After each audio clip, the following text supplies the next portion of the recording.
It's not going to flip back. Yeah. Because we had, last year, he went to the back alley to open the door because there was shampoo in it. He looked at one, it was a 320. It was disarmed and has a red flag hanging from it as a pin. Shows you disarmed. He didn't pay attention to the other one. He seen that one, walked over and just pulled up on it. And it's lighted flags. So that's why we're doing take Well, two. I mean, it's a process where the employee took it for granted. Okay, and that's what's one of the things that I want to focus to bring it to attention on. Focus on. Don't assume because it's been done for a year and a half and you've gone through the exercise and it's never been a problem. And that's what initiated last year for us. Well, this employee's been doing this particular function, opening the back door to shampoo the aircraft. And as he opened it, okay, it's never been a problem. He opened the door and popped the slide. Now, the slide deployed. Fortunately, there was no one below. Otherwise, the slide would have fell on that individual, and it was inside the hangar. So, in discussing with him, he thought, oh, well, I thought it was. Well, yes, that door was disarmed. 3 left was right was disarmed. 3 left was not. He just assumed because it's never happened before. So that's why we went through collectively as a company to make sure that we don't get into the complacency aspect itself or assuming that it's been done. Because many times things do happen. You might walk away from it after a half hour and someone could have come by and armed the door accidentally. That's why it always takes 2. Always takes 2. Please remember through the process when you're here, okay, do not open the door, okay, unless you've been trained, the aircraft door. And it always takes 2 individuals. 2 individuals. It doesn't mean that it's going to be Betty and Larry doing it, or monitoring the door. Individuals that are trained. And you, again, I don't want to be redundant on the process, but every aircraft that you will have exposure to, that you see here, you will have exposure to what it looks like in the armed and disarmed position, from the 747s, the 777s, to the Airbuses, to the DC-9s. Every one you will go through and visually see it, in addition to seeing a video that's specified for that respective carrier. Never take any chances. Never take any chances. It's a dangerous environment that we work out in that field. There's a lot of activity going on. And if someone's walking by and that slide is deployed, as I mentioned earlier, they can severely injure that individual, possibly cause death.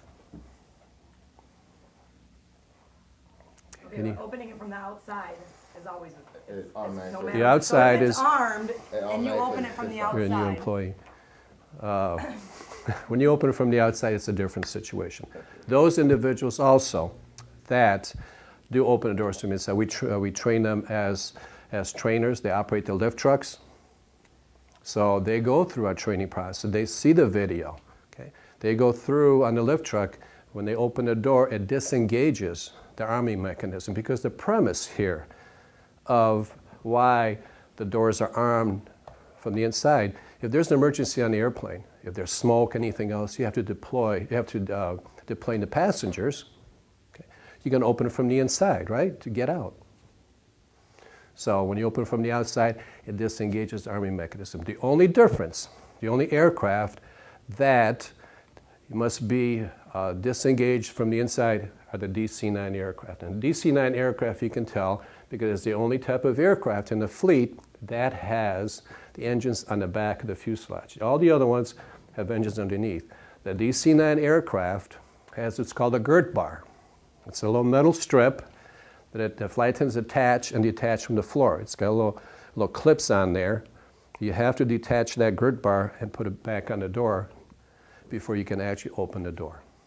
So that's the only plane that has that? And it's the only aircraft that has that girt bar on there. But always, always, even when you open the door from the outside, open it a little bit to check it, make sure that there isn't anything below, or there's anything preventing from the inside open that door. Don't just automatically whip it open thinking that everything is fine. one does the tail cone pop off of? The DC-9s. Okay. The DC-9 has a tail cone. So, The whole back side of the aircraft comes off. yep, That's with the back door, right? that's correct. Well, you were really not, from the inside of the aircraft, you really will not open the back door itself. I mean, there's a door that opens out, gets into the cone, the rear end of the cone of the aircraft, but the stairs are dropped from the outside. And if the cone is dropped from the outside, if they pull the wrong lever, because it's clearly marked on the back as to which is which. So if that individual pushes the wrong lever, the cone will fall and the slide will deploy from the back. But that's just really just from the external part. In order for that to work properly, the flight attendant opens the door, swings it open, and goes inside and pulls a lever. Now, as relative to the monitor and challenge piece, in the event that you have to open the door, has to be open, I should say, you can always ask a mechanic that's certified, obviously, to work on the aircraft. You can always ask them, can you open the door for me? If they open up, they open that door. But you do not open the door, okay? I know I'm being redundant, but I can't stress to you the importance and the gravity of us going through and opening, popping that slide and inflating the emergency evacuation slide.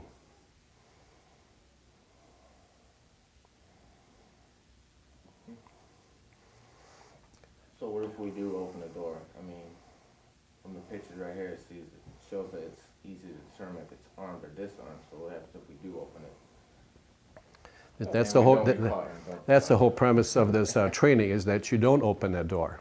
What if we have to, say? You have no reason to open the door What would happen? because you're on that aircraft itself. You gain entry to the aircraft through the stairs. If the aircraft is at the terminal, it will be hooked up to the jet bridge. When it's at the hangars, there are portable stairs for you to get on and off the aircraft. Some of the aircraft, the DC-9s, they're parked, the aft stairs are already open. The stairs drop, and subsequently, I should say, people can come in and out of the back stairs. What if we see people open it anyways? Sorry? What if we see people open the doors anyways?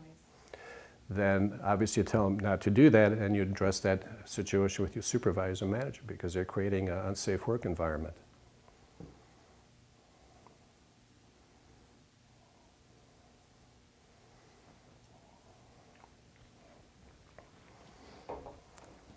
Now we will have every 3 months, we go through a recertification, so to speak. Every 3 months, we will go through and we address the issues as we're talking about now, making sure that you understand that in no circumstances are you open a door unless it takes 2 processes to open that door. Quarterly. You will probably get tired of hearing your managers in the briefings talking about making sure you do not open the doors from the inside unless you've been trained to do that. So does everybody get to do that, or you train everybody? Everybody goes and signs off telling you that do not open the doors. Individuals that are trained to do that, they will go through that process every 3 months to make sure they're proficient at it and there aren't any issues or questions. Are there some situations where we never will open a door for any reason whatsoever? Not even under a monitor and challenge like in Philadelphia? No. So there's always the opportunity to open the door. Well, there should be any reason for them not to open a door. I mean, if employees are on the aircraft, there's always that opportunity. You're talking about if they can open the door, if they want to open the door, sure, they're going to be on the aircraft. But that's why you're susceptible to a lot of issues if you open that door. In reality, there's no reason for you to open the door. In the summertime, the aircraft have air conditioning on. In the wintertime, the heat's blowing into the aircraft. But no reason for you to open the doors, okay? Under different situations, except in your job performance, for you to be trained or have a mechanic open it for you. Okay? Do not do it solo. You've been here 15 years or 5 years or 5 weeks. Okay? As a manager, the manager cannot open a door by him or herself. Okay? It takes two. Please remember, it takes two. Embed that in your mind. It takes two to open the door from the inside. Monitor and challenge. Confirm the doors in disarm position. What if the manager in my first day there comes to me and says, all right, I need to monitor this while I open this door? You simply tell them, you were taught in class, what? Takes two though. Takes two. Individuals that are trained to do that, and therefore, I'm sorry, I'm not allowed to do that. Okay?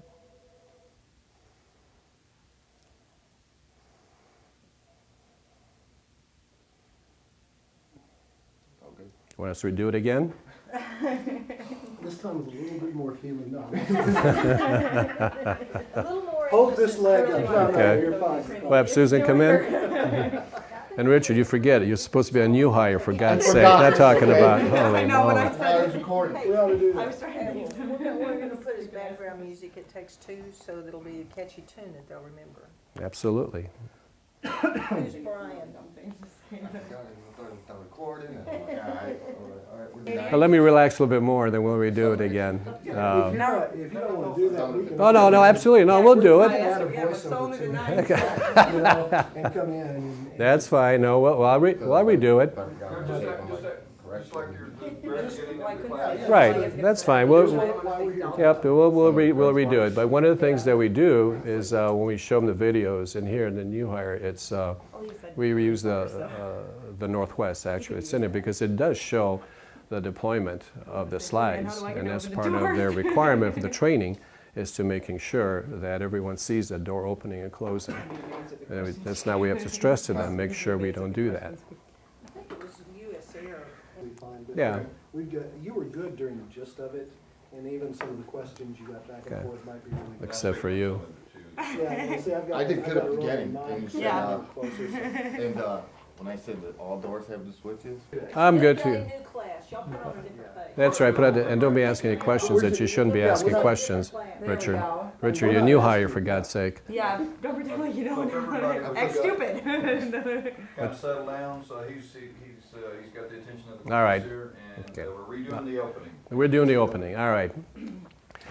This module will cover the deployment of the emergency slides. It's something that we at Prospect and the airlines as a whole do not condone.